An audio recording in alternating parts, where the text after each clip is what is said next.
Hey everyone, I want to talk about morning routines, a lot of the myths out there and rigidity around morning routines. The morning routine I have, and that's just a very, I would say, good structure, but always good to be adaptable, and I can change things up even when I don't like to, but that's the biggest difference between the stuff we hear on social media. So let's get right into it. And I want to start it with laying in my bed. That way we can go through a bunch of stuff. So the first things first is, I just messed my bed up. Oh no. So first things first is I usually don't make my bed right when I wake up because Daisy, my dog, is on my bed. And she doesn't move sometimes until about 9 in the morning, 4 hours after I get up. So whenever she moves, I make my bed. I have my doggy stairs right here. I try to keep things moderately clean and organized in my room. So like some of my shoes are here. All the books I've read probably 90% of those in my clothes. They always make fun of my closet. And I have my hiking thing over here, right? So I keep things moderately. These are my gym workout stuff. And then like some of my pants over there. I'm minimalistic in my room. I don't have a lot of dressers and drawers. Like I said, I keep my shorts here and stuff like that. And I make my bed when I get home from the gym. So this is a little bit out of order, but just to get an idea of kind of what, you do. Now you hear a lot of stuff such as you don't make your bed in the morning and, making your bed in the morning is the most important thing of the day. You got to be careful of the rigidity and black and white in morning routines. By the way, you don't have to have any morning routine and you can recover from OCD. I mean, as long as you're changing your beliefs and you're taking away your compulsions and avoidance behaviors based around your fears, you could have the most free-flowing morning routine there is. So the stuff you hear that's black and white is your morning routine makes or breaks your life. They use very big terminology and big words like hellish or soulless or destructive to the self and stuff that, simplicity in verbiage is the most stoic way and probably the most mature way to go about life in many ways. So I keep some of my stuff in my wife's room. Look at her. Erica's bed's not made. Everyone talks shit about Erica. I keep a lot of my shorts, my gym shorts in here. I went to this phase where I bought it's really bad. When I was these are all from college. So I bought 80 pairs of shorts in a year. It was just not good. It was like I spent all my college money on shorts. That's now I was really, really had a big gym problem. So I wake up depending early. I like waking up early and I go to bed kind of later. So I'm pretty good on 6 to 7 hours of sleep most days. A lot of times I get under 6, just because my dogs wake me up a lot. First thing I do is I wake up, I go in here, I come to my kitchen. Okay. So, and I take my pre-workout, my creatine, and then these are some things I take when I don't forget to. None of this stuff is going to change your OCD fears. Like B-complex, ain't going to do it. Vitamin D, ain't going to do it. Fish oil, ain't going to do it.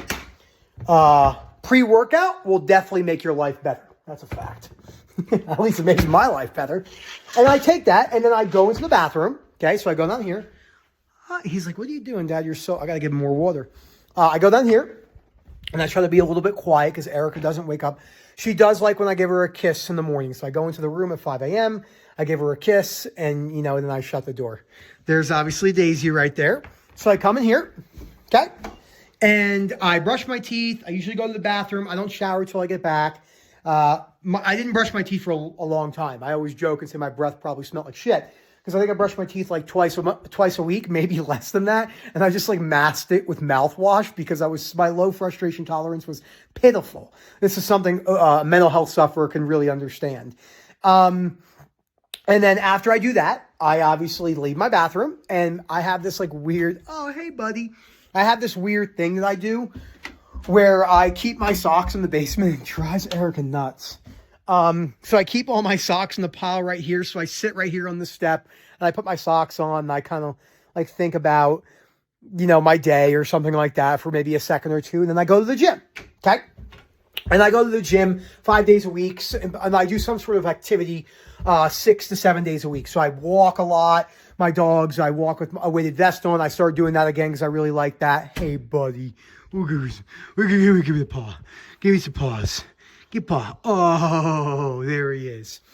And then I come home, and the first thing I do is I put my shoes by the door, and then I start making breakfast. And that's something I do. Or I'll do some emails.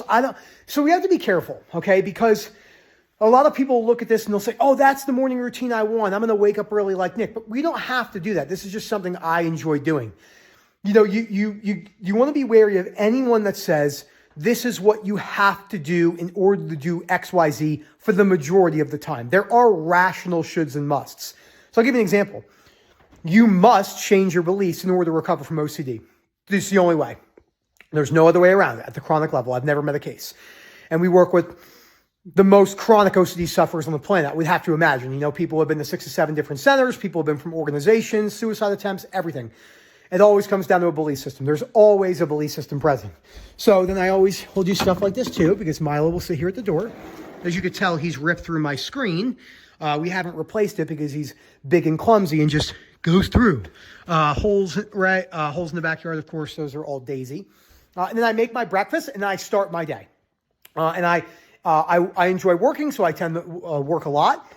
And I start doing emails. So let's say I get home from the gym usually around 7:30. I get there around usually 5:30, 5:25. So 2 hours at the gym. I get home and I start doing emails right away after breakfast. My breakfast is very short to make. I make like oatmeal, honey, and peanut butter and protein powder in like a paste. Kind of looks like throw up. Erica's like, that's disgusting. It tastes fire. At least I think it tastes fire. And then, and that's what I start to do. And I work. And I enjoy working. And that morning structure for me fits well. Now, what did that structure look like when I was suffering really, really badly? Well, it definitely didn't look like the way it is now. So I would, let's see, I slept in all the time because I'd be up until 5 or 6 in the morning playing video games. So I would definitely not go to the gym. My body dysmorphia seemed cured because I didn't go to the gym, just like an ROCD sufferer who breaks up with their partner on impulse thinks they're cured because they're like, oh my gosh, I'm living my best life and everything like that, except it's usually a massive trigger or triggering event for them, which makes them obviously act very rash and 0 to 100. By the way, you can accept any decision. You break up with your partner like that. I always tell people you can accept in any direction. And that's a really, really important thing to cover. So, but that's kind of how I keep most things. You know, the dishes will be there 50% of the time. Like I'll do them in between like a next call or something. So I am bringing my dishes down. And I just keep things to where they're moving. But I'm not going overly crazy. So what happens with the morning routine crowd is a lot of people are, you know, they'll say, I gotta take an ice bath or I gotta do that. And again, there's nothing wrong with ice baths. There's nothing wrong with journaling or meditating or any of that stuff. And many people use that to their advantage. It's when you think you need those things, that's what really keeps you stuck. So you just want to say, hey, look, how's my structure in the morning? How can I go about making some changes? I don't have to go crazy. Maybe I want to go to the gym 3 days a week. Maybe I want to start having breakfast, et cetera, et cetera. And you start those things. Maybe I want to do the dishes first things in the morning because you go to the gym at night. Maybe you want to keep the living room a little bit more spruce, you could say, or keep your shoes a little bit more organized, or like stuff that's going to go in the garbage in a neatly pile before they go out into the recycling bin and stuff like this. Little tiny habits do add up. We are creatures of habits, but our habits are very much based off belief systems. I do not believe there can be a habit without a belief. I don't think you could separate the two. If you have a bad habit, such as you're drinking too much, there's probably a belief that coincides with that of, my life is terrible. I can't stand the suffering. This is the worst thing ever. Gym is the same way. I can't be bothered to wake up that early, et cetera, et cetera. I don't want to do this anymore. So that's how you want to look at the stuff. And that's how you get underneath these fears. So remember, your morning routine will look different, everyone. But if your structure is really bad and you're just playing video games all night and you're scrolling in the morning, the biggest thing I would recommend is when your alarm goes off in the morning, get out of bed. Start doing your day. You don't have to wake up at 5 o'clock in the morning, but if you don't work nights and you're sleeping until 10 or 11, 12, that's a recipe for disaster when it comes to OCD recovery. Thank you so much for watching. I hope you guys enjoyed this video. If you have any questions, please let me know, and then we'll go from there. Have a good one, everyone.